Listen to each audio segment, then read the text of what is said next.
Good evening, and it's great to have you with us here on a Friday night. And we begin with those high-stakes negotiations underway at this hour. Will there be a government shutdown or an 11th hour deal here?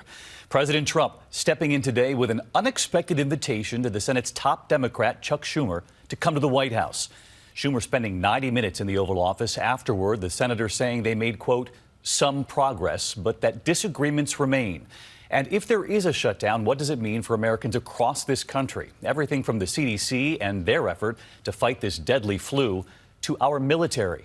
Tonight, no deal yet. ABC's Mary Bruce leading us off from the Hill. With just hours to go until a shutdown, a beaming Democratic leader Chuck Schumer walked out of the West Wing and returned to Capitol Hill. Senator Schumer, how was the meeting? We discussed all of the major outstanding issues. We made some progress. Sources say the two New Yorkers getting together to hash things out was the president's idea. Trump called Schumer this morning, inviting him to the White House. Sitting down in the Oval Office, just the Democratic senator, the Republican president, and their chiefs of staff. Unlike some of my Republican colleagues, I'm glad they're talking, and I think President Trump's a good deal maker, and maybe we'll get a deal. Well, I hope the president can talk some sense into Senator Schumer and the Democrats. But for some Republicans, the 90-minute sit-down set off alarm bells. I'm terrified Trump is going to hose us, one GOP aide told ABC. And tonight, a presidential tweet. Excellent preliminary meeting. But we still have a good number of disagreements. The discussions will continue. Progress on what? What did you make progress on, Senator Schumer? Senate Republicans are pushing a short-term plan to keep the government up and running. Hoping to get Democrats on board, it would also extend the children's health insurance program for 6 years. This vote should be a no-brainer. But Democrats are demanding guaranteed protection for dreamers, those nearly 800,000 undocumented immigrants brought to the U.S. as children. Where's the urgency when it comes to dreamers? There is an urgency.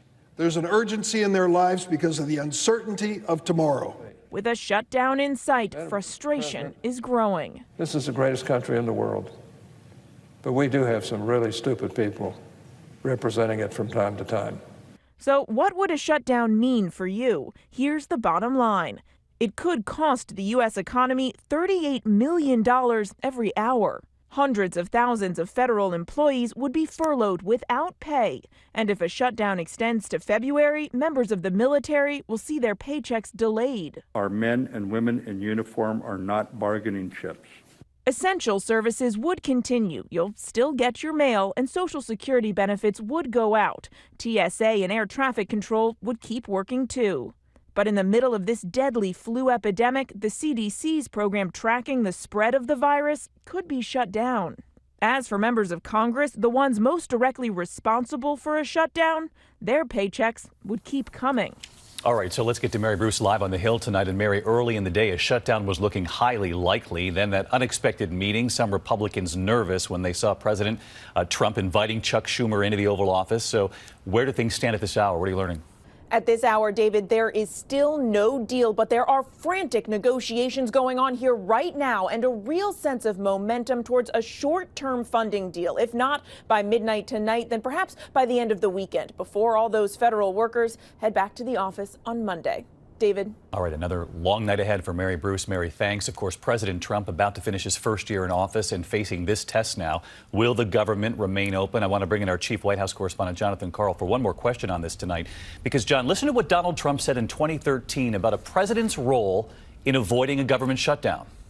You have to get everybody in a room. You have to be a leader. The president has to lead. You have to be nice and be angry and be wild and cajole and do all sorts of things, but you have to get a deal. So, John, now it's on this president and this Congress, and President Trump and Chuck Schumer, both New Yorkers. They've known each other a long time, and as Mary Bruce just reported there, some Republicans were worried about the two of them sitting down today. They sure do have a long history. In fact, Schumer even made a guest appearance on The Apprentice more than a decade ago, where he said that he always knew that Donald Trump was going to go places. My sense is that the president really does want to strike a deal here. White House officials have even suggested to me it could be something as simple as protecting the Dreamers in exchange for getting funding for his border wall. That is not a deal that would make conservatives happy. But as Mary reported, Republicans have been worried that the president would ultimately strike a deal with Chuck Schumer that they just don't like. All right, John, we'll be checking in with you later this evening. John, thanks. Hi, everyone. George Stephanopoulos here. Thanks for checking out the ABC News YouTube channel. If you'd like to get more videos, show highlights, and watch live event coverage, click on the right over here to subscribe to our channel. And don't forget to download the ABC News app for breaking news alerts. Thanks for watching.